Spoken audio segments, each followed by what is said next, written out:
seats and silence your cell phones. The program is about to begin.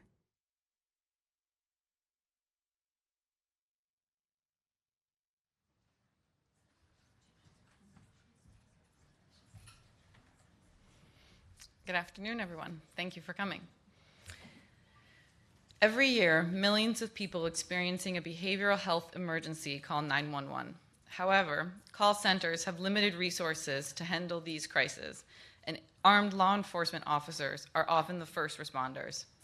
Because not all officers have training in behavioral health crises, a law enforcement response can often lead to the escalation of an already tense situation or even a deadly outcome. Since 2015, nearly a quarter of people killed by officers in America had a known mental illness, and many more episodes result in the person in crisis being injured or taken to jail. There is a nationwide suicide and mental crisis hotline, 988, that anyone in the United States can call, chat, or text to access needed care. But awareness of it has lagged, and many people continue to call 911. Founded in 1942, D.D. Hirsch Mental Health Services delivers mental health care and suicide prevention to support nearly 160,000 people each year. D.D. Hirsch was the first organization and remains the largest suicide prevention and mental health crisis organization in the country. For over a year, D.D. Hirsch has been successfully partnering with the Los Angeles Police Department to reduce armed police responses to behavioral health crises. D.D. Hirsch counselors de-escalated situations in 82% of rerouted calls, and 78% of these rerouted calls were from people of color. D.D. Hirsch is committing to expand this work in partnership with LA County Sheriff's Department in 4 high-incident areas across Los Angeles, a region of 10 million residents. Calls there to 911 for behavioral and mental health emergencies will be delivered to D.D. Hirsch's trained crisis counselors. If the situation is stabilized and it is determined that Sheriff's Department is not needed, callers will be offered follow-up support by D.D. Hirsch. If the situation requires law enforcement intervention, the counselor will notify the Sheriff's Department and stay on the line until a mental evaluation team reaches the person in crisis. This commitment will ensure that people suffering acute mental distress stay safe, stay out of jail, and receive the interventions they need.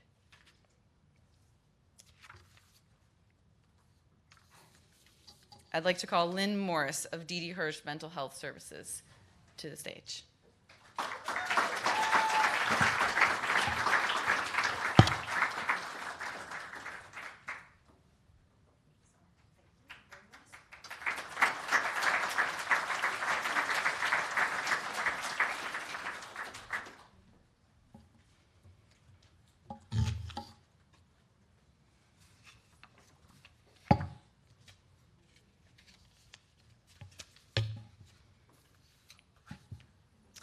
I'd now like to call Dana Townsend of Syrian American Medical Society Foundation to the stage.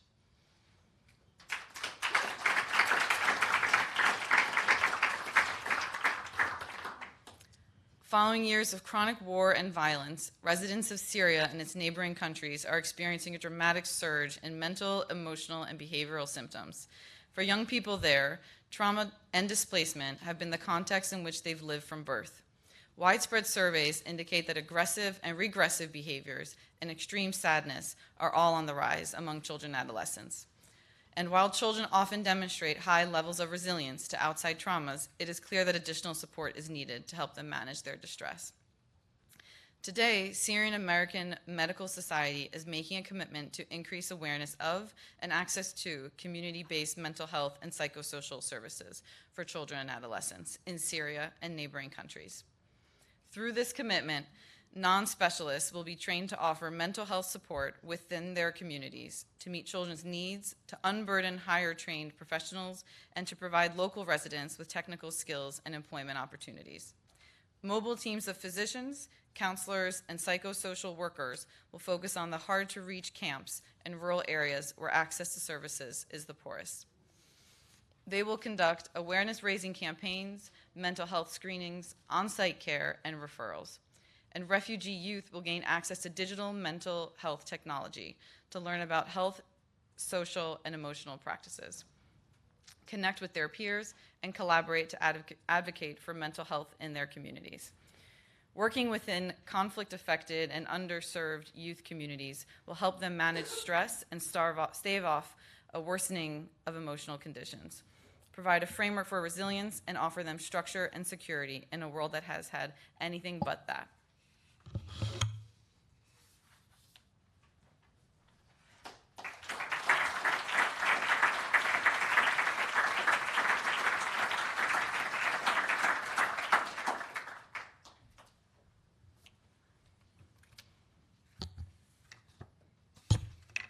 Next, I would like to call Kenneth Cole to the stage for the final commitment announcement.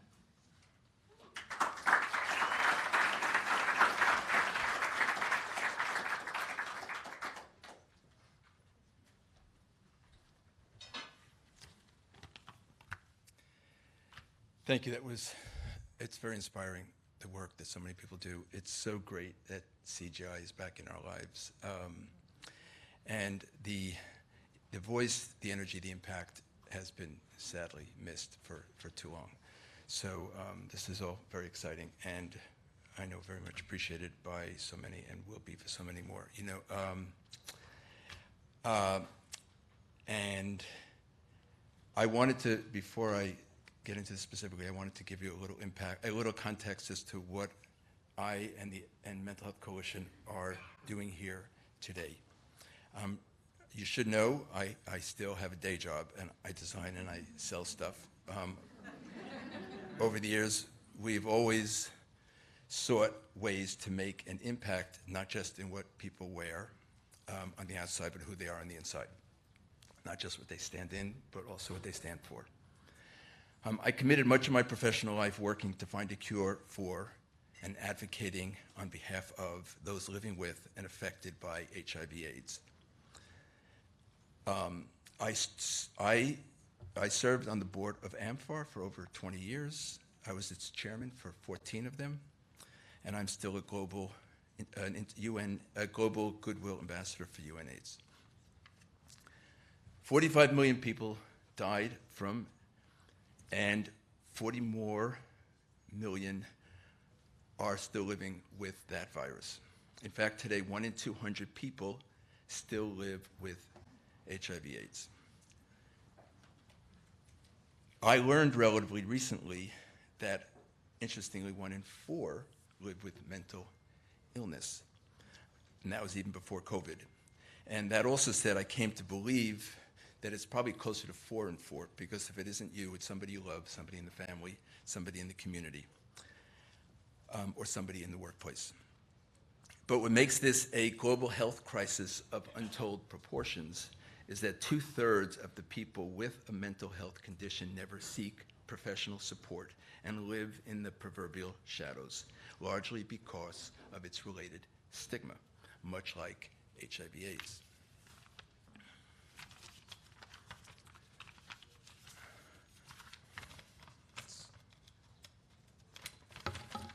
In fact, I believe that more people died from the stigma of AIDS than from the virus itself. The persistence of stigma has always been considered insurmountable.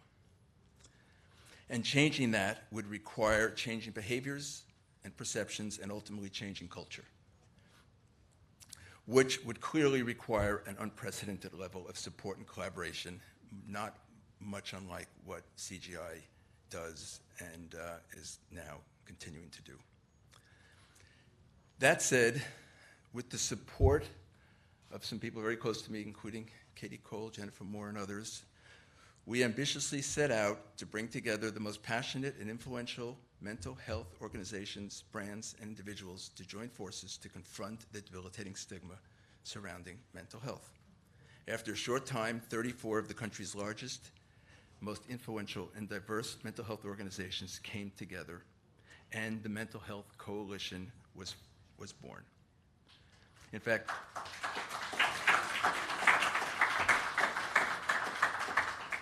2 of our valued partners are here in the room, including Lynn Morris, who you just heard from Dee Dee Hirsch. By the way, you should also understand, I read recently that the largest mental health facility in this country is in Los Angeles. It's the Los Angeles prison, and which is so much a result of there not being an effective 988 mechanism for so long. Also, the Steve Fund, long-standing important partners, and Tia Dole is here from there, and we're very proud of their partnership. And we thank them for their great work. From its inception, the Mental Health Coalition set out to leverage traditional business practices and create unprecedented scalable impact. Worth noting, we have aggregated the collective resources of our member organizations and become a reliable platform that has already been accessed by millions of individuals. We have also brought an impressive cross-section of tech companies into the fold, including Meta, Facebook, Instagram, Google, certain of their platforms, including, Alphabet, including Google, and Search, and others, Pinterest, and several others, hoping to meet people where they are and articulate and communicate best practices and to proactively connect large populations with important messages, and eventually to marry all needs with all resources.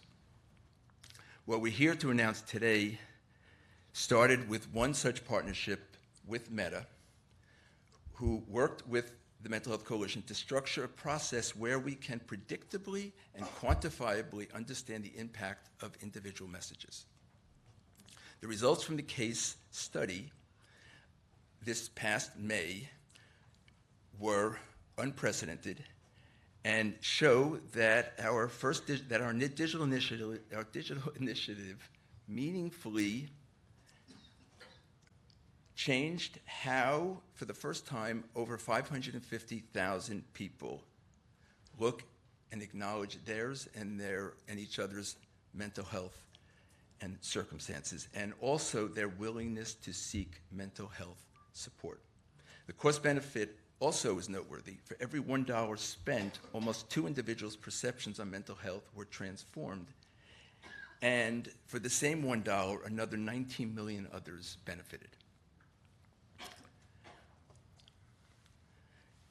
You can view all the findings at the mentalhealthcoalition.org website, if you'd like, which will highlight how MHC has successfully shifted individuals' perceptions around mental health and increased people's willingness, as I said, to seek care.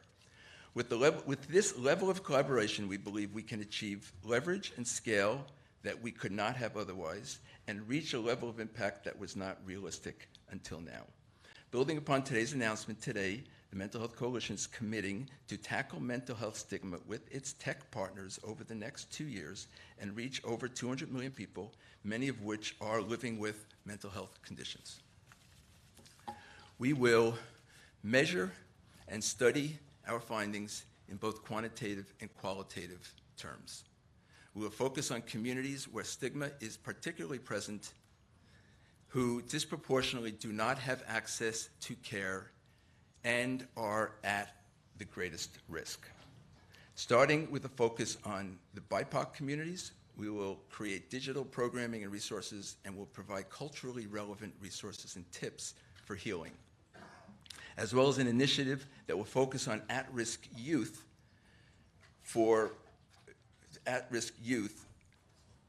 which incidentally the CDC has stated that 1 in 4 of which contemplate self-harm/suicide every year.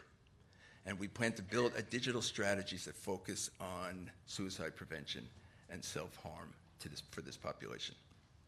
We plan to create messages that increase a sense of belonging among youth and young adults. Loneliness has reached epidemic status, and we hope to encourage people to foster meaningful connections. We look to retain a highly regarded national consulting firm to create and publish a report that shows all of our findings and that can be scalable and replicatable among other mental health organizations, with the goal of enabling incrementally greater impact.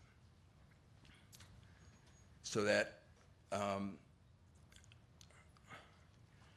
I thank everybody for listening. I thank you for being here. I thank the Clinton Global Initiative for doing what they do, for being back in our lives in force like they are.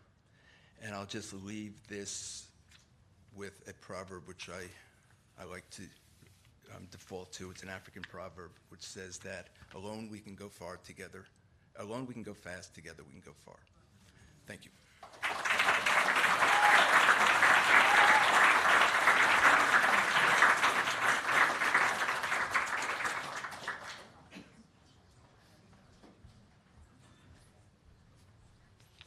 Thank you, Kenneth. So next, I just want to walk the room through the following segments in this session. Just after I leave the stage, we will first have a fireside chat. After the fireside chat, we will hear brief remarks and see a video, and then we will conclude with a panel discussion. I say this to make sure that everyone catches the entirety of the session and we don't lose participants as we transition.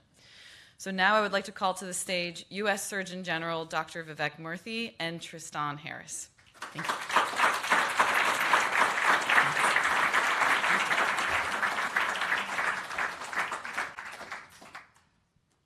Good to be with you here again. Well, I thought we'd begin by asking you all, how many of you are worried about how children and teenagers are affected by social media? So that's like a good 95% of the audience.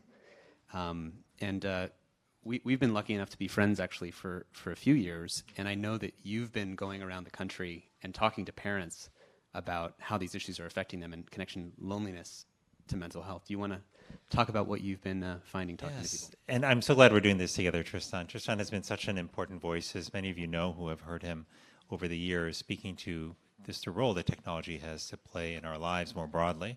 And mental health is one of those important places where I think there's an impact to be had here that it's long past time that we discuss. But just to frame for a moment why we're concerned about mental health of kids, there are three numbers I like to keep in mind that remind me of just how intense the youth mental health crisis is in America. And this is the reason, by the way, these three numbers in large part, along with stories from many young people around the country, why in 2021, I published a Surgeon General's advisory on youth mental health to call the country's attention to this issue and to lay out the actions we have to take. But those numbers are 57. That's a percentage increase in the suicide rate in the decade prior to the pandemic among youth. The other number is 44%. That's a percentage of high school students who say they feel persistently sad and hopeless at a time, by the way, where we think people should be looking to the future with optimism and hope. And the third number is 11. That's the number of years on average it takes a child from when they actually experience symptoms to when they actually get help. 11 years in the United States of America. It's extraordinary. Another way to think of this is if you had a high school of 1,000 students, 450 of them would be feeling persistently sad or hopeless. 200 of them would have contemplated suicide, and 100 would have attempted suicide. These are numbers that don't even do justice to the full degree of pain that this crisis is causing young people, their parents, and families all across America. And so when we say this is a crisis, it really is a crisis. But the good news is I do think that we are gaining more and more insight into what may be driving this crisis and how we can actually help address it. And doing so will take the engagement, not just of policymakers and government, but of organizations, of individuals, of parents in particular, and we'll talk a little bit more about that. But that's why this is such a crisis. We're here in part to talk about technology, and Tristan, a question I'll ask you is, you've obviously seen technology from just a really unique combination of perspectives, being inside technology companies, having studied technology and design, and then of course, being an advocate, being a spokesperson, being somebody who's gathered the stories of people all around the country and has understood more about how tech is impacting their health. But I'm curious, tell us a little bit about what you're seeing and what you're hearing in terms of the impact of technology on mental health. Absolutely, and thank you for that overview. Just so I have a sense, how many of you in this audience have seen the film The Social Dilemma? Okay, also a lot. For those who haven't seen it, that's probably, I didn't really introduce myself. So I used to be a design ethicist at Google, which meant I was studying how do you ethically make design choices about how news feeds should work, notifications should work, social awareness cues, like the person can see that you read a message or that you're still online or last online 5 minutes ago. So now when the person sends you a message and you know that they know that you were online 5 minutes ago, that does stuff to us, right? I see all of you nodding. These are a different kind of externality. They're psychosocial externalities, right? Just like an oil company can provide energy, which we need. We want that energy. It's great. But this kind of energy has these externalities of climate change and emissions, which we don't want. So we want to seek other kinds of energy that give us the ones that we want and don't have those externalities. And when you're making design choices, as a designer at Instagram or Facebook or Twitter or TikTok, which, by the way, recently surpassed YouTube and many other tech platforms in terms of usage time, these products have a dramatic influence over what we're feeling and thinking about the world, right? Especially during the pandemic, because we're by ourselves at home, and the binoculars that we're staring through to figure out, well, what's happening in the world are entirely mediated by what a private company of Instagram or TikTok puts at the center of the globe's attention. And you would think that when you are making a design choice, you would want to optimize for, okay, well, how do I care for the individual who's on the other side of the screen? And my friends in college started Instagram, so I know a lot of the people who made these products and were kind of part of all this. They didn't intend for bullying to emerge out of Instagram, right? And my friend Justin Rosenstein, who's in The Social Dilemma, didn't intend for kids to get addicted to how much likes they got when he invented the like button, which, by the way, if you don't get enough likes, you worry that doesn't look good, so you delete the photo, and so you take it down, and like all of those dynamics, he couldn't predict that. But one thing that doesn't get talked about, and it is great, by the way, that the companies are working with you on how do we get better at spotting those who have mental illness before it happens. It's wonderful. And there are predictive ways that you can know, for example, if I'm Google, there's these users who do searches that look like this on Google, and then suddenly the account goes dark because the person's gone. And you can build predictive models to know that based on those searches, this person is at risk. So you can start to do things like that, and that's also great. Here's the problem. The business model, how much have you paid for your TikTok account or your Instagram account if you're a kid, or any of us? 0. How are they worth $1 trillion market cap? And who's paying for that? The advertisers. But advertisers are buying what? What are they buying? Data, but they're buying our attention. If those ads, if they buy all the data, but none of our attention ever gets hit by the ads and by the content, it's not really worth very much. So they need our attention, and what we have is a $1 trillion market cap company like TikTok or Instagram that is pointing the biggest supercomputer at the world at your brainstem to figure out how do I activate your limbic system or show you stuff that's going to keep you scrolling. And so when we talk about people by themselves lonely or scrolling too much, that's not by accident, that's the business model. And even in quote-unquote good cases, like we want people to care about climate change. I want to care about climate change. The algorithms, though, the way that they work, if I click on a bunch of climate videos, which are like the world is ending, then the Instagram or YouTube or TikTok will say, oh, you must love those videos, so I'm going to start filling your news feed with eco-anxiety, right? By accident. And it's because the algorithms don't know what's a helpful message around climate change, about here's the bright spots theory, here's 20 things that happened in the last year that are moving in the right direction, right? That's the bright spots theory of human psychology. There's a little green shoot, there's some progress being made, there's some positive things, there's things that you can do. But because it's just a machine, it doesn't know how to distinguish between messages about affirmation, empowerment, what you can do. It's just about what gets your attention. And unfortunately, maximizing engagement for profit equals doom scrolling for profit. And while it's really wonderful that we have this mental health protection on the other side of that, I think we also have to look upstream at the business models that amplify a lot of the mental health in the first place. So I think this is fascinating, and I think it gets to a point about unintended consequences, right? Which is a lot of the technology we use is incredibly valuable in our life, can maybe contribute to convenience, to efficiency, to staying in touch, to finding communities that we may not have been able to otherwise connect with. But with any product that we create, it's important to understand the full set of consequences to our lives. When I walk into my home, I look at products, whether they're in my kitchen or my living room, that have had to meet some sort of safety standard in order to be sold and ultimately to make their way to my house. Yet billions of us are using technology, in particular social media platforms, that haven't yet met a rigorous safety standard, where we don't fully understand the impact that it's having on our mental health. I think about often like what kids tell me when I travel around the country and do roundtables with them. And there's some kids who will say, look, I feel like I've met, folks I otherwise wouldn't have met, on social media, or reconnected with old friends. And that's wonderful and that's good. But many of them, too many of them, also tell me that their experience on social media makes them feel less connected to their friends, or makes them realize that maybe their friendships weren't as strong as they thought because they see their friends doing all kinds of things without them.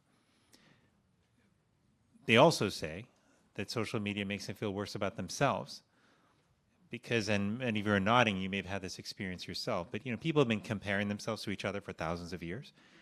But today, especially on social media, with the experience of experiencing hyper comparison, right, of constantly seeing the images, experience of people, and even though we know that that's highly curated, that people maybe even adjusting their photos, picking the experiences they want to showcase, the vacations they want to share, that somehow we still are comparing people's best days to our average days, and we always end up falling short. So these two things, they stick in my head, they haunt me, because I hear them again and again and again from young people, that their experience on social media is often it makes them feel worse about themselves and about their relationships, yet they can't walk away from it. And they say this very clearly, because if everyone else is on it, then to walk away from it feels like you're plunging yourself further into isolation.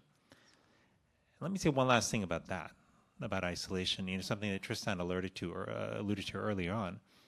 But when I was Surgeon General the first time under President Obama, I came to recognize through the stories of people I met all across America just how profound and common an issue loneliness was.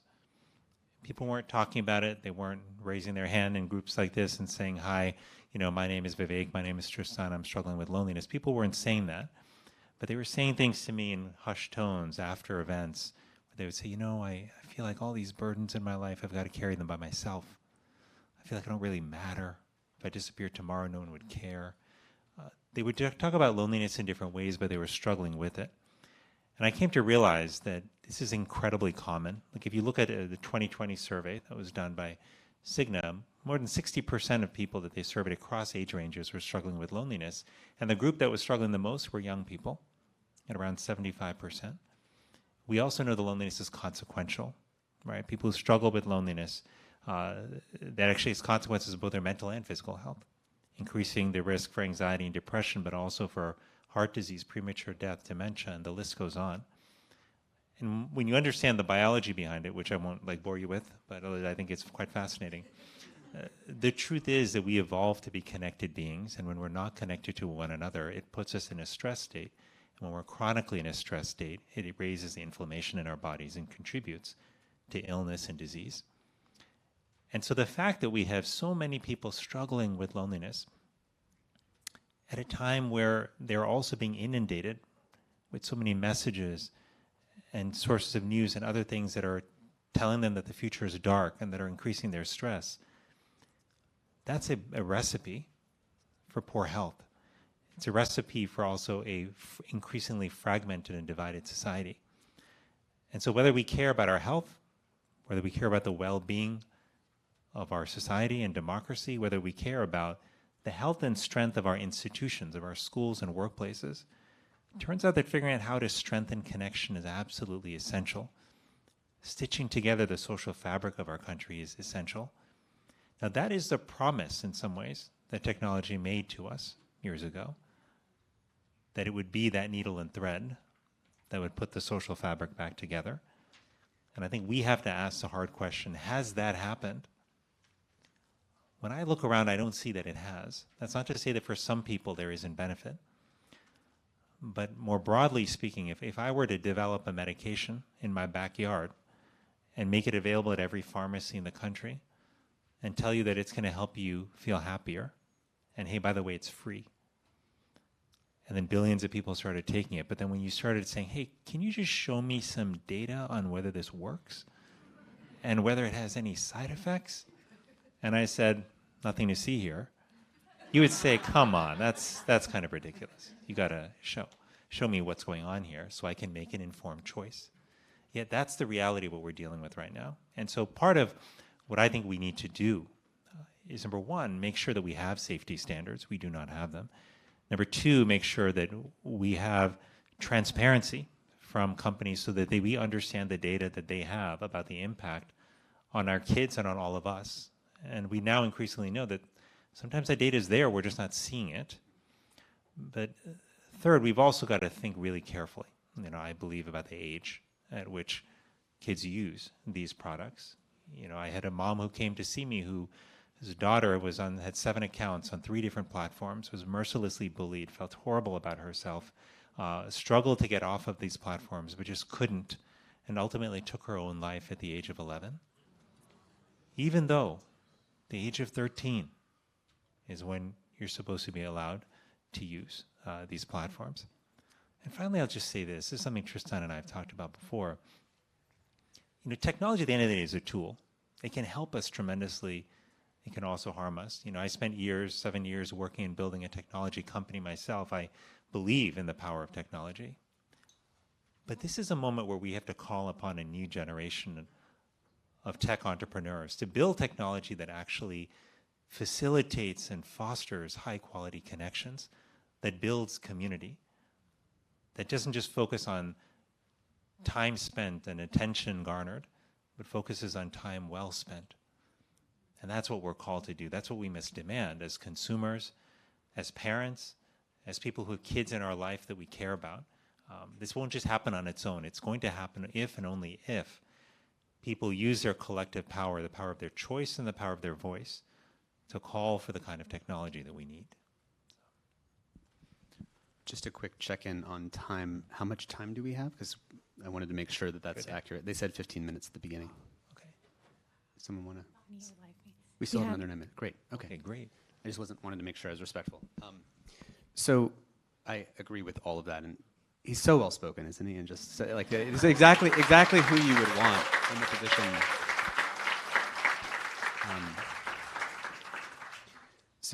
I agree with everything the Surgeon General said, and to be really clear about something that often gets missed.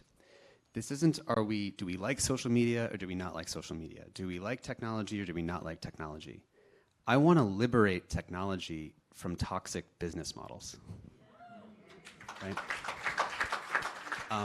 Because, when Facebook first came out, I was actually at Stanford, and we were one of the first campuses that got it.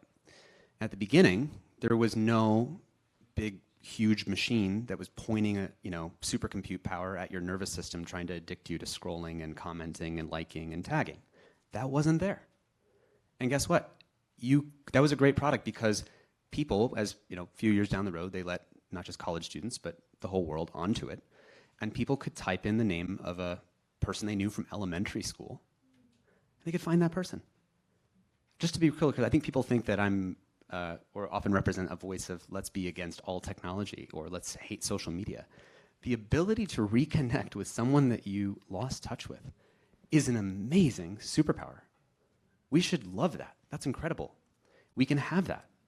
We can have that without a business model that says, let me point a supercomputer at your kid's brain that tries to maximally addict them, put them into social entanglement where they feel like the people can see they were last online 5 minutes ago. We don't have to do that other stuff. And so the key here is that technology can be humane and strengthen the community ties that we have. In 2018, February 2018, Mark Zuckerberg By the way, when we talk about a specific company like a Facebook, or there's not one company that's causing all this. So I hope you don't see. It's not like there's this one villain and it's the CEO of one of these companies. It's actually that they're all caught.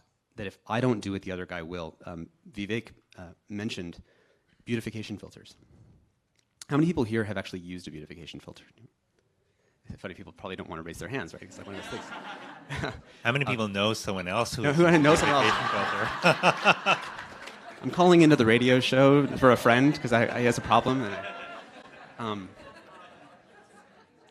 So I want to give you an example of this, because while we talk about how we use technology, it's a tool, we want it to be designed with our best interests in mind first. So why do beautification filters exist in TikTok and in Instagram? If I am TikTok and Instagram starts adding beautification filters, and then kids see if I post on Instagram, I'll look better in front of all my friends. So am I making a choice? Should I post that photo or video to Instagram or to TikTok? I'm going to pick the one that makes me look the best. Mirror, mirror on the wall, who makes me look the best in the mirror, right? Now, if TikTok doesn't match Instagram in the arms race for vanity, who can inflate my ego to match the level that you inflated my ego, the other company's going to lose, right? So recently, it was found, there's an MIT Tech Review article about how TikTok actually went even further in the vanity inflation arms race, which is that they started invisibly adding beautification filters by 5% without asking you. So, yeah, and then Instagram probably has to match it. I'm not up to the latest. You all probably know better than me. The point being that when you have economic actors publicly traded on a stock market, they have to get that attention out of human social primates. They have to figure out how to activate your nervous system and get that attention out of you. And so, again, we can be for technology, but against these toxic business models. We can be for social media, but against a toxic business model that has infected every design choice with something that's bad for society. And, one of my favorite simple lines on this is that the CEO of Lunchables Foods, you all remember Lunchables Foods? That was $1 billion product line. The CEO of Lunchables Foods didn't feed his own children Lunchables. That's kind of all you need to know. We don't have to do academic research or an NSF study, because if the CEOs of the companies don't let their own kids use it, that says it all. And as you are aware, the tech companies, executives don't let their own, especially teenage daughters, use social media. Now, by the way, I think there's a pretty clean fix here, which is that imagine we lived in a world where if you are designing products for children, that your own children lived on those products. That would probably clean up like 70% of all of the garbage that we're seeing right now. Just that one little requirement. Obviously, you can't regulate something like that, but I think it points to that these things can be different, right? And one last thing, I started this story and didn't finish, that Facebook, when they changed their mission statement in 2018, it used to be to make the world more open and connected. Remember that? They changed it to, our mission is to bring the world closer together. And what they meant by that is we need to rebuild the social fabric. So they started optimizing for Facebook groups. So those are the Facebook groups where people posting online, mom support groups for trading clothes with other moms at different ages for kids, blood donor groups, also extremist groups. And they built actually a recommendation system,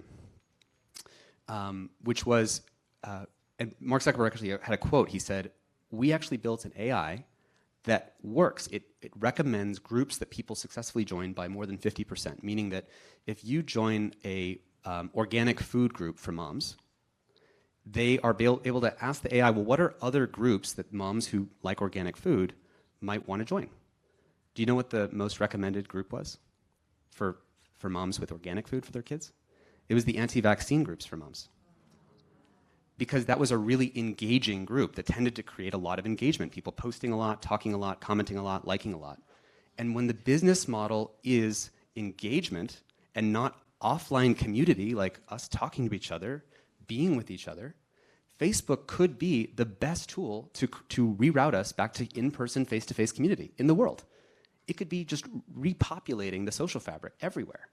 But to do that, we have to liberate Facebook from the bad incentives that prefer online communities, sorted by what's most engaging. That's so powerful. Well, I know we're almost out of time, so just to share a closing thought. I know we've talked a bit about policy steps, that we'd have to take. We've talked about what institutions and tech organizations could do to help. There's a really proximate question, though, and more immediate question about what do we all do as individuals, right, who may have kids in our own life who are struggling and who are trying to make sense of social media, where it may not be helping them, and they may even have insight on it, like many kids do, but don't feel empowered to actually do something about it. And so a few things that I would leave you with. One is that in all of our lives, having some sacred spaces without technology is important. And that's not just social media. It's our phones writ large, right, which constantly bombard our sort of consciousness and grab our attention, whether it's with alerts or with text messages or emails or whatever it might be. But it's constantly grabbing at our attention such that we often don't have control over our own attention to be able to focus in a conversation, or to be able to just simply sit with our thoughts and reflect. And so having that sacred space, whether it's just the time you have dinner, whether by yourself, with your family, whether that's the time right before you go to sleep, that's really, really important.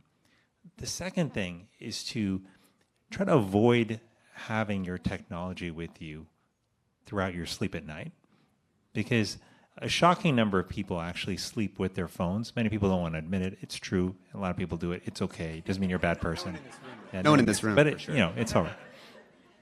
But even though that's understandable, because sometimes you might think, if I get a call, I want the phone to be closed. If something happens, I want to be able to check. Maybe you listen to music right before you go to bed and you do that off your phone. Whatever the reasons may be, the alerts and notifications from your phone can actually disturb your sleep during the night. We know increasingly that good sleep is connected to your mental health and your physical health. So this is especially important for kids, where developmentally that sleep is all the more important.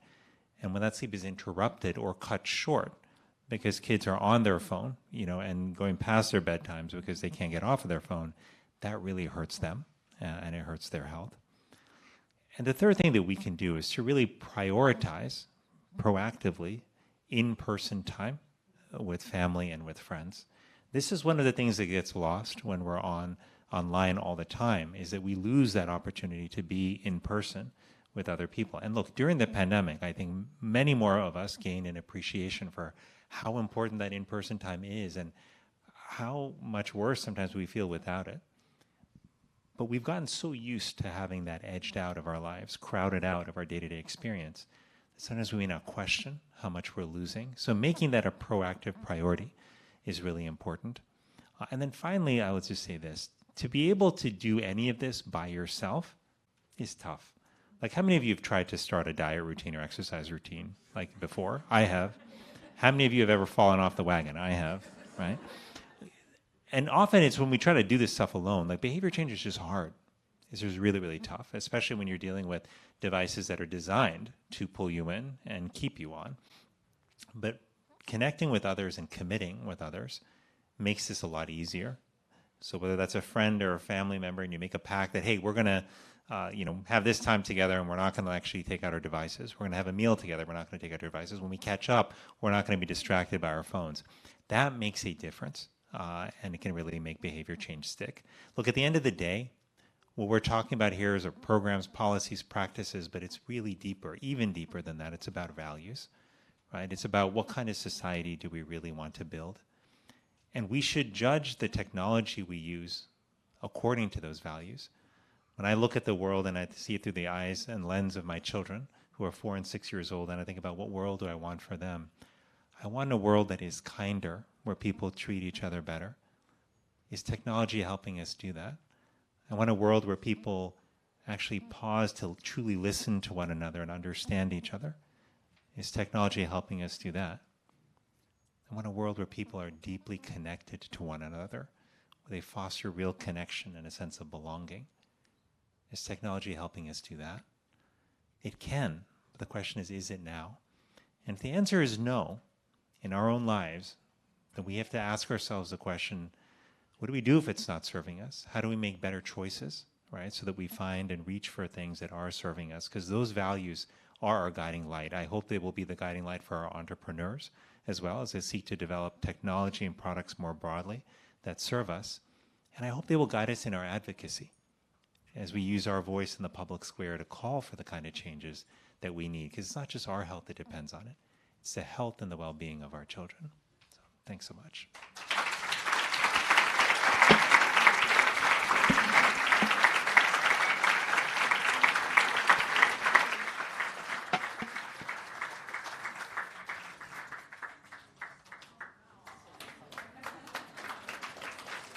Please welcome to the stage Chris McCarthy, Paramount Media Networks and MTV Entertainment Studios. Hey everyone. I'm honored to be here today with you and these incredible stories of resilience and action. And this issue is personal to me. It was actually one of the stats that Dr. Murthy talked about. And it wasn't until my mid-20s that I was able to actually realize that I lived most of my life depressed. And it was after that that I was able to get help. But in the meantime, stories on television and books is what got me through that and take me into different worlds of different spaces and see me into new places to begin to get help. But let's be honest, who in this room hasn't had a day where they haven't built themselves? Whether it's a day, a week, or any time in the last 2 years. It's been an incredible experience that we've all gone through. And mental health is no different than physical health. It's something we all have, and it's something we all need to be mindful of. And it's also something that we can't solve alone. And when I came to MTV and became the president about 15 years ago, we created a coalition with leading mental health experts to begin to integrate storylines into our programming. And we created many campaigns, but 15 years later, it wasn't making enough of a difference. And so during the pandemic, we partnered with UC Annenberg to study all of our programming to make sure that we weren't having any negative effects on mental health and begin to understand how we could actually tell stories to begin to show positive behavior and show the full spectrum. And again, while we were making some bit of a difference, we realized we weren't making enough. So we pulled together a bigger coalition of over 60 media companies, everybody from all the brands within our company, Paramount Global, the Disney brands, NBC Universal, Amazon, and many others, as well as leading mental health experts across an incredible array of different fields. And together, we created the first ever mental health media guide, where any storyteller across the world can go to figure out how to tell positive stories, or at the very least, not tell negative stories. And in addition, we began to make commitments on how we were going to actually change the way stories were told and how we could actually make a real difference. Now, this is also something that we've done in our history at MTV, starting with LGBTQ stories about AIDS, HIV/AIDS. We helped to elevate the story around teen pregnancy and saw dramatic declines. And so we all know the power of what a great story and storytelling can do. It gives us hope. It gives us a window into another world. And in addition to that, we know that young people are on the front lines of this issue. And we also know that they have the incredible ability to solve some of the most complex problems in the world. And that's why, with the Surgeon General and the White House, who we just heard from, we brought together 30 of the brightest minds from across the country to empower them to develop campaigns, to inspire their peers to take mental health action. Now, there's many great examples here with us today, who it's great to see everybody. And one shining example you're going to hear from in just a minute, Mohid Gadar, who is an incredible young person who's making a huge difference. Now, we also partnered with Pivotal Ventures to develop the first of its kind youth mental health national tracker. And through this, we'll be able to see metrics to understand where young people are in the country and where they are with their mental health. It'll also identify areas where we can lean in more and areas where we're doing good. Now, together, our goal is to end the stigma related to mental health, to normalize the conversations around it, to show positive portrayals of how we can help ourselves and help each other, because mental health is health, and it's something that's personal to each and every one of us. So here's a tape about some of the work that we've been able to do, and thank you again for your attention.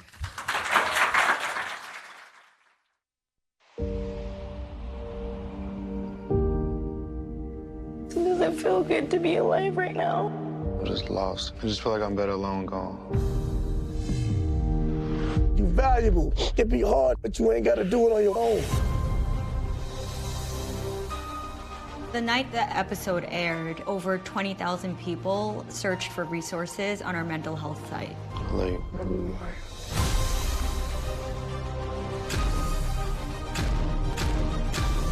I know you're not in the right frame of mind, but I need you to listen to me. These children, in their worst day, come here. That doesn't happen in regular schools. Everybody in this group has had someone die in their family. When my dad died, I felt mad and sad.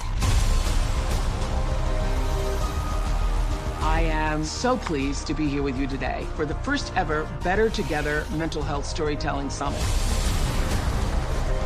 Ladies and gentlemen, the First Lady of the United States. Welcome to the White House. On this stage are some of the brightest young leaders in mental health advocacy. To everyone who is struggling with their mental health, you're not alone. We have the power together to inspire true change.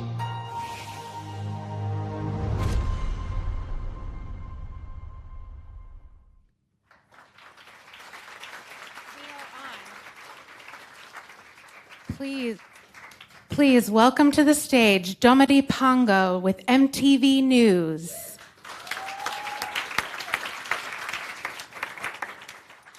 You can do better than that. Make some noise for me, people. Thank you all so much for being here. I'm going to dive right in because we got a lot to talk about. And in this panel, a couple of objectives and goals we have. First, I want to talk about how organizations can directly support the mental health of young people across communities. And then we want to develop models, effective models for delivering mental health across clinics, schools, et cetera. And then finally, we heard a lot about in the previous panel, how do we leverage technology? And to help us do that are the people that are in the field making change in real time. One of them is Tia Dole. Tia Dole is the executive director of the Steve Fund, and the Steve Fund is dedicated to supporting the mental health and emotional well-being of young people of color. Tia, welcome. Nice to meet you.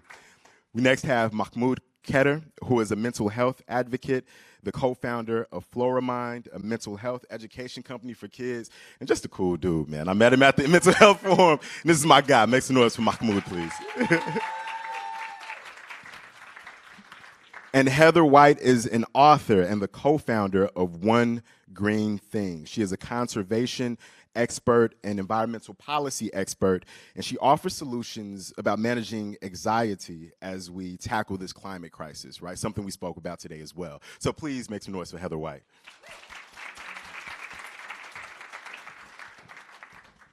Let's jump right into it, starting from technology. And of course, I might throw a question to somebody, but we all family here, right? Yeah, so, anybody can jump in. But I want to key in on this point that Tristan spoke about earlier, about technology as a tool. And we've seen studies that show that young people, higher rates of depression, thanks to social media, differences in how they perceive their own body image. And then there's even a racialized component to these beautification apps, right? Like if I put a filter on and it's supposed to make me prettier, and it also made me lighter, and it made my nose thinner, right? What does that do to how I view myself? So in the context of that, how do we first address some of the negative aspects of social media? We talk about those, and then leverage those positive aspects as well that help us to battle this thing that we're talking about today. Are you looking at me? Yeah, we can Is this good? Okay, great. So, one of the interesting things about social media is that it amplifies what is already there, right? So it doesn't necessarily create. So the research shows that social media does something. If you're already struggling a little bit, it kind of can push you over the edge. And so the way that I think about leveraging technology is that, so I'm a clinician, clinical psychologist. All the young people that I've served are on social media, nearly 100%.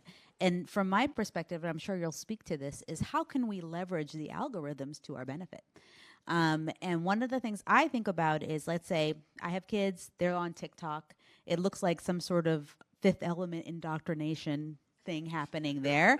But if folks like here can create content that young people want to see, it actually changes their algorithm. And so the way that I think about social media is that I love the idea of folks in this room changing the way they think about it and leverage it, but other folks on the other end of it, like me, is creating content and actually changing what folks see, young people see, so that it doesn't damage them in the same way. And that actually, as soon as you show them something positive, it's linked to something else positive, and it changes the algorithm of what they are exposed to over time. And you can actually, instead of going down a rabbit hole that's dangerous, you can go to one that's positive. Mahmoud, is it possible to go down these positive rabbit holes? How much liking and double tapping of positive things will it take? All right. Well, I have a slightly different take. I grew up being a delusional optimist, and I think it's important to look at the positive side. I think it's critical to try to spread positive messages. I think when it comes to social media, we need to be a lot more realistic about what it's actually doing. I'll give you an example. I think even if you put the feed of a young person to make it all positive, affirming messages, and they're still spending 6 to 8 hours a day on it, it's not going to be a positive experience. We had an incredible panel yesterday with Dr. Benjamin Miller. I don't know if he's still in the room, and a lot of other incredible people talking about addiction, opioid crisis, talking about these different crises that we need to address because we have so many people dying of overdoses. And I've come to a point where I'm thinking a lot about social media, similar to how I think about drugs, because I think, yes, drugs can help us in certain ways, but a lot of these drugs designed, like Tristan said earlier, with the wrong incentives, fundamentally, no matter how much more you push these kind of small changes, they're just not enough. And so I think we need to do a lot more. I think we need to hold these companies accountable in ways that we haven't done before. I think we really need to stand up and say something differently, to say this is completely unacceptable. At a certain point, unintentional consequences have to be addressed. And then when someone says I unintentionally designed something that harmed people, at a certain point they have to show us that they actually care about what they've done, and to show us some real action towards what are you doing to stop it. Because a lot of these companies are making those claims that I didn't intend to do these harms to young people. I'm not intending to addict young people. Young people are getting addicted more and more every day. And every day they're spending time on these platforms. Yes, it's amplifying the issues that they're facing in their life, but it's also taking them away from a lot of healing that can happen if they weren't, in a way, forced to be on these platforms. So I think we need to do a lot more. Yeah. I think something that you touched on implicitly, too, is how the onus is on the end user at some point to seek out the content. It's something that Heather talks about as well, about how we can rearrange our thinking from eco-anxiety to our potential impact. What are some things that we can do to begin to look for those positive stories, specifically in your arena in the climate change space, but even more broadly? Thank you so much, Demeti, and I agree what both Tia and Mahmoud has said about the role that social media plays in our lives and in our children's lives. I actually came to this issue of eco-anxiety because of a dinner table conversation I had at home. In 2019, my older daughter wanted to participate in the Greta Thunberg-inspired climate strike, and I noticed it was going to thunderstorm that day, so I said to her, of course, absolutely, I'm an environmentalist, you should go, but you're carrying your heavy backpack and your trumpet, so why don't I just pick you up and I'll drive you to the protest site? I actually said these words. And you can imagine it didn't go over well. My daughter was like, wait, what? what? Like, mom, it's a walkout, not cool to have your parents waiting for you. And two, you're going to drive me to a protest when we're talking about breaking our addiction to fossil fuels. And here's the thing. I have done environmental policy my whole career. I majored in environmental science. I worked for Al Gore's campaign in 2000. I was a recount lawyer. I ran an environmental health group. I worked for the head of the Wilderness Caucus in the United States Senate. I ran the nonprofit partner to Yellowstone National Park. And my daughters were experiencing eco-anxiety. And I realized two things in that conversation. The first thing is that I needed to study the mental health impacts of the climate crisis. And the second is that I needed to take a deep dive so more people could see themselves in the movement. And that goes to your question, Demeti, what can we do?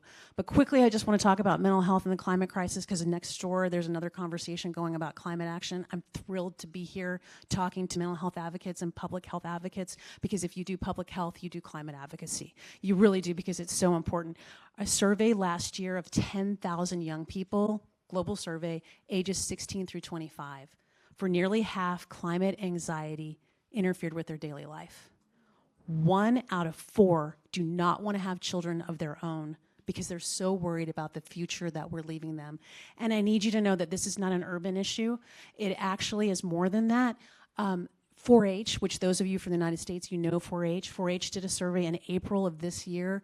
83% of 4-H students said we were not doing enough on climate action. So I think it's important to understand that this is where the young people are, and we need to help them. So with respect to what can you do, one of the things that I've tried to ask people to do, I have what's called a service superpower assessment. Who are you in service? How do you show up for the people you love? And based on who you are, my whole concept is a one green thing. A daily practice of sustainability. It's very simple, but this individual action and having agency individually and giving kids and all of us that agency means that we can create a culture shift and use our influence on social media and in real life, because without the culture shift, we don't have solutions. We know we have the money, we know we have the technology to solve the climate crisis, but we all need to take action each day. And then just finally what I'll say, Demeti, and I think this is really important, is that we need to lean into what we can accomplish. There's this whole concept, I don't know if you know about it, solar punk, P-U-N-K, solar punk. And the idea is the beauty that we can create a beautiful regenerative world, and we need to do more conversations about what we can create together. Solar punk. I feel so Solar uncool. punk. I hadn't heard of this. Oh my gosh, someone from MTV said that he felt uncool. Right. I need my kids. Someone please tweet that, because my kids need to read that. Man, pardon me, because this is going to sound pessimistic, but it's candid and it's honest. Sometimes I feel like when it comes to climate action, my individual tidbit that I'm doing might not be enough, right? When you look at all of the data that tells us where we'll be in 50 years, it is easy to get into a space of, is recycling this thing going to matter? Is taking this mode of transportation versus this one going to matter? And if you go down that existential rabbit hole, it can put you, it can bring down your vibe. It can impact your mental health. What do we do for those folks who feel like their individual contributions won't make a dent in this larger mission? If I could just quickly respond. Yeah. If someone tells you you don't matter, they're lying. You matter. Every single person in this room is a cultural change agent. What you do, people see. In your family, they see it. In the 1980s, there was an anti-drug campaign, which you all, if you're Gen Xers, you're going to remember this. It's a kid who, his dad comes in, he's smoking pot, and he's like, where did you learn how to do this? And the kid says, I learned it by watching you.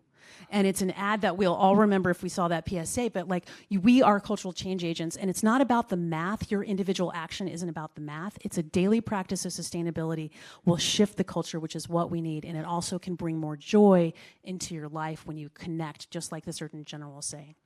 I love that so much. I want to come back to what you mentioned earlier, too, about how do we, in terms of young people, right, what are some effective things that we can do? It'll be a long time before we get organizations like the leaders of these tech companies to change in the ways that we've been talking about today. But what is it that we can do as people who have young people under our influence? Is it online campaigns? Is it creating content that, enriches them, tells them that they're, what does it look like? in terms of I impacting kind of wanted to shift away from the idea of social media in answering this Oh, yeah, question. absolutely. Do you mind? Yeah. So one of the things I think about is, and I've been thinking about this all day, is why we're here in this moment in time. As a society. And so, I'm coming from the American perspective, and thinking about why are young people struggling in the way that they are. And I thought Dr. Murthy really spoke to it, which is that disconnection. And so, the way that I think about supporting young people, and my specialty is working with young people of color, is you think about the young person in the center, and in concentric circles, who is surrounding them. So how many people here have young people in their lives? Okay, great. And so I want you to picture that person in your mind, and whether or not you think that they are in a good space in terms of their mental health. And if they aren't, or even if they are, what can you do to help center their mental health specifically? And so that's where I start. Is young people are in this space because of adult allies. My kids are always like, "Okay, boomer," not referring to me, yeah. But I'm a Gen X, right? And we created this mess. And so the way that I think about it is, we as an adult allies are the ones who have to really try to get us out of this. So starting with that young person that everybody has in their mind, what can you do to help center that young person's mental health? Meaning checking on them, asking about how you're doing, but not in how you're doing and how can I fix it right now, but like sitting down and having that moment of connection that Dr. Murthy was talking about. And then you go on from there. So if you're a teacher, noticing things, right, in your students or in your coworkers, I am sure that folks notice that one of your coworkers is not doing well. Or is not showing up in the same way. And how can we actually create connections with our coworkers, with the people in our lives, really, really specifically? That is what you're talking about, which is that matters. You are a change agent. I notice things, right? I see Mr. Cole's face here. He's a very expressive face. I can see everybody's faces in here. Everybody here is thinking about something different. And what we can do is actually see people and not wait for them to stop talking so that we can speak, but actually listen to what they're saying in a deeper way. That's really a one-to-one, and we can speak more about on an institutional level. But if anybody leaves this room right here, what I mean is connecting individually with the people who are around you and asking how they are doing and listening without offering solutions. Young people don't want to hear old people give them advice. They don't. They want to be heard. That's all. Very true. Mahmoud, along those lines, in terms of the one-to-one connection, your personal testimony, I think, speaks to what T is talking about. Having been a young person who has dealt with these challenges, and have folks checking in on you in that way, and now you've created Floor of Mind to do the same for others. Can you talk a little bit about, anecdotally, what that means in terms of what you've been through and how you were able to pull yourself out of that place? Well, let me tell you, Surgeon General gave 3 incredible statistics earlier, and I'll give you 3 more very quickly. The first one being that 50% of mental health disorders start developing before the age of 14. I was 12 years old when I came to the States, and around that time is when I started to get acclimated to the country, and it's at a time where I faced constant bullying. Every room I walked in, I was the only person that looked like myself, and it was very noticeable that I wasn't welcome in those rooms. The second statistic is that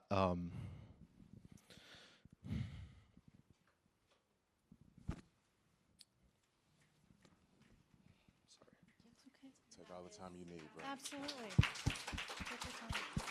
the second statistic being that the Surgeon General said earlier that it takes about 11 years for young people to go from going through a mental health disorder experience to actually seeking help. It took me, since 12 years old to 22 years old, decade of suffering in silence with depression and anxiety. And we know that every 50 seconds, a young person ends their life. And we know also that 90% of those who attempt to end their life, luckily, they stay. And I'm a part of that statistic as well. And so, praise God.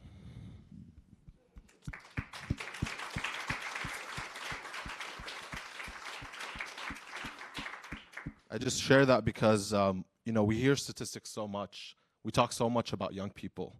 And we have a lot to say now about the youth mental health crisis. I'm so grateful to be on the stage and so many a few young people in this room.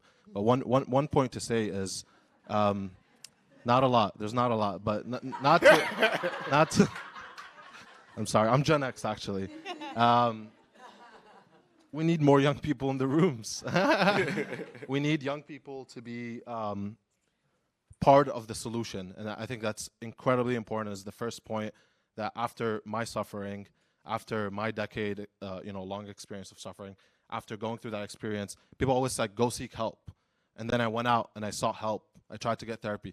You know how hard, I was 22 years old, this was almost 4 years ago. You know how hard it was to actually get help? Like to even have insurance, to find a provider. You call up a provider and they tell you, oh, I don't have anything for 3 months. And then you finally meet with a provider and they listen to you and they're like, oh, you're Muslim. Why don't you just cut off your mother? And it's like, what? Like, that's a toxic parent. Why don't you just cut them off? And it's like the level of cultural incompetence, the level of inaccessibility for people when we push them to get help is ridiculous. It actually is a traumatic event to get help for a lot of people to go through that experience. And you have to keep resharing your traumas over and over until you land on a provider. And even then, you're lucky if you actually experience some type of healing. So therapy is not for everyone, but it's an incredible resource. I respect clinicians so much. We work with clinicians in our work all the time. And so what I did for my healing is I found different ways through educating myself online, just reading and reading about mental health. What do people do? What should I do? Read a lot about meditation, mindfulness, deep breathing, journaling.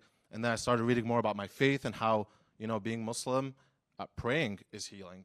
Oh, wow, what a mind-blowing thing that, I would have never got in a therapist's office telling me that my religion and my faith and connecting with God is such a critical part of my life that's healing. So Floramind is a company that focuses on creating culturally relevant mental health education. We created pioneered one of the first mental health education curriculums that's focused on cultural relevance in the States. We've been implementing it for the last 4 years. And what we're doing, and just to kind of sum up what I'm trying to say is, we need to get young people involved in every decision that we make about them, with them, not for them. Yes. We need them in the room. We need them to co-create with us. And we need to honor their experiences and their identities, no matter how different they are from us. 2, I think we need to invest in looking at the underlying causes of mental health disorders. We can't just go into schools, tell young people to breathe, or tell young people to slow down without addressing racism, discrimination, the housing crisis, food insecurity, etc. And now, of course, digital usage.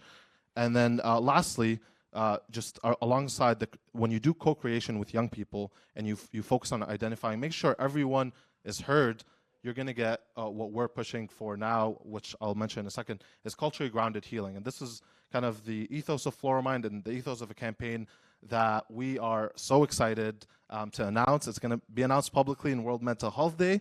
But just to give you a short preview, we're doing a digital-based series with MTV about culturally grounded healing to spotlight healing methods and make that accessible for young people across the country. It's such an exciting campaign.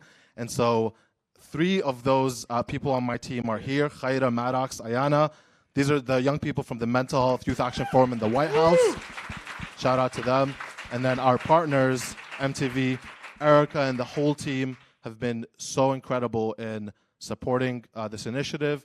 And it's a great example of the last point I'll make, the public-private partnerships around making sure we're all involved in this change. MTV, a private company, the Surgeon General, along with HHS, along with the White House, along with nonprofit partners, everyone came together for this cause. And it's just a start. I think it's incredibly exciting. So, you touched on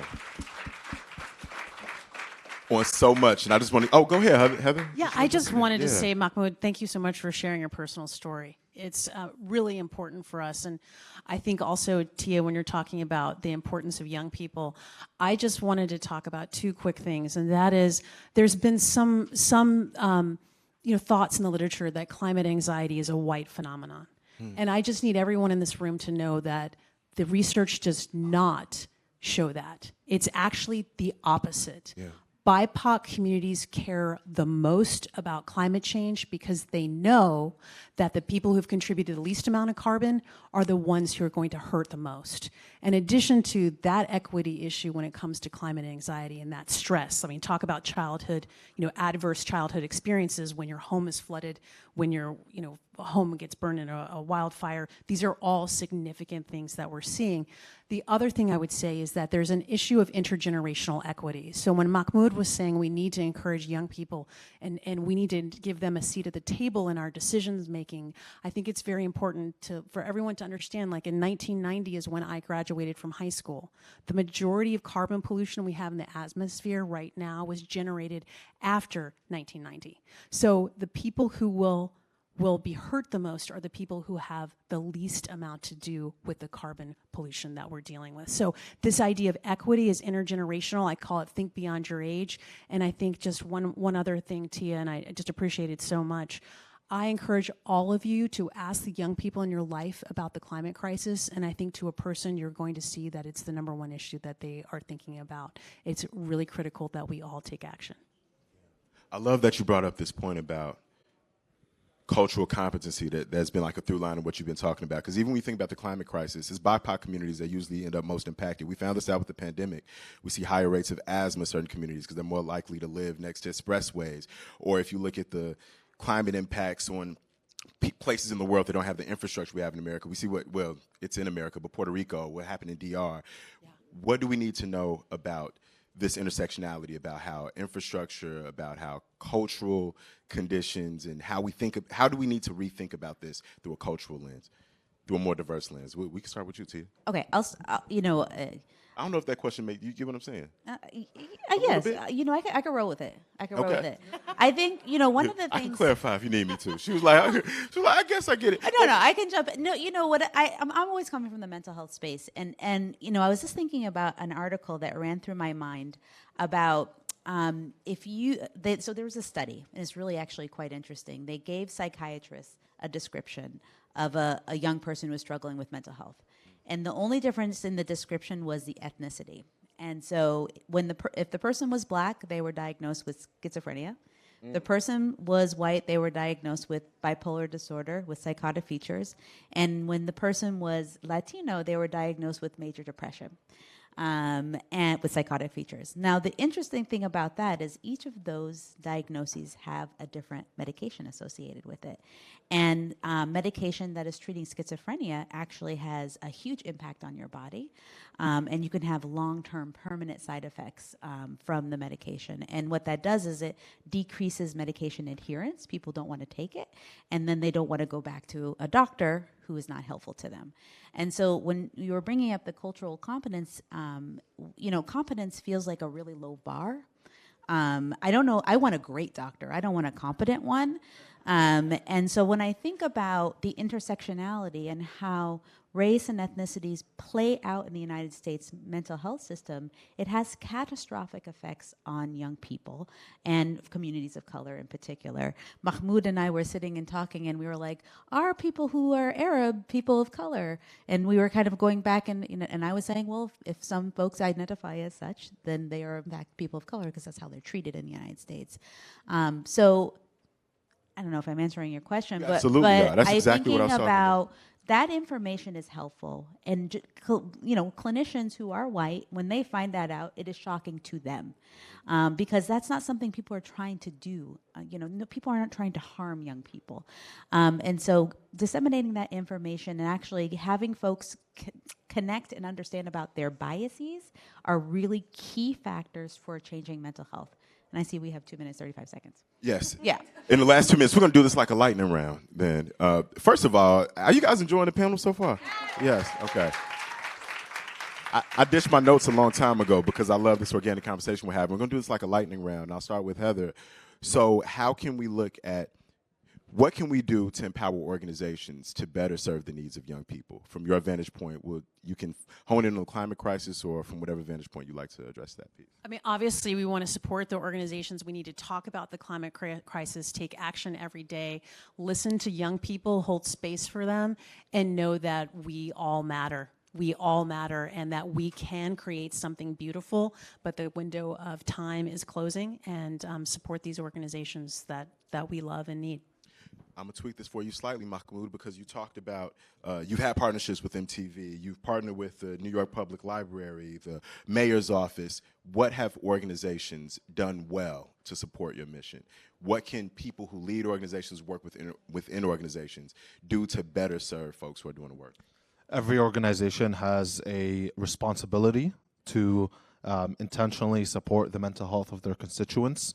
Young people, older folk, whoever, everyone has some role to play. Find that role, be open to creative implementation of new solutions, and understand that, you know, taking one step is important. But once you start the journey, you know, be open to you challenging yourself and other people challenging your ideas. Because that's the only way we grow, is if we keep asking questions about, are we actually doing a good job? Who are we not including in the table? You know, be open to that criticism, and yeah, we appreciate anything people do for mental health, and everything is related to mental health. So can I riff off of him? Yes. So what I will say is, young people want non-traditional healing spaces at this point, and you know, to your point. And one of the things I think about is young people don't want what we had. They don't want to take their liberal arts education and go to work in the 9-to-5. No, but none of these kids want this job. And so, which means that we have to think about what do they want, and we have to let go of our oppression of them with our own desire for them. That's my biggest suggestion. Amen. So much. Please hear for Heather White, Mahmoud Ketter, and Tia Dole. My name is Domiti Pongo. Thank you guys for having me. This has been an honor. Thank you for the conversation. Thank you.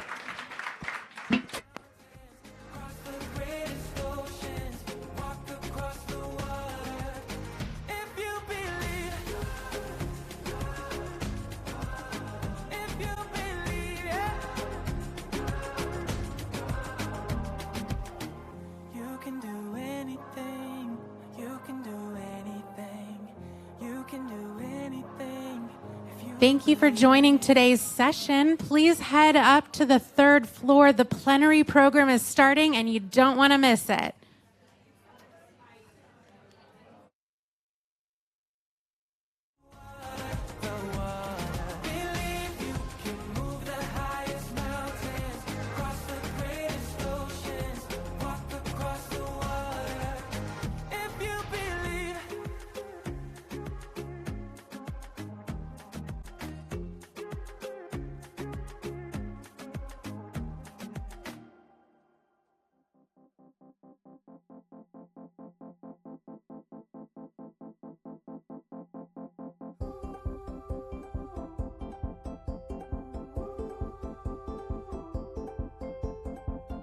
There's a light at the end of the darkness.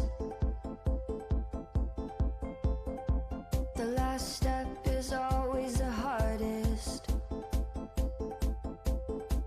But we fight it and we push against a world that's caving in. It's not power that makes you the strongest. Run wild.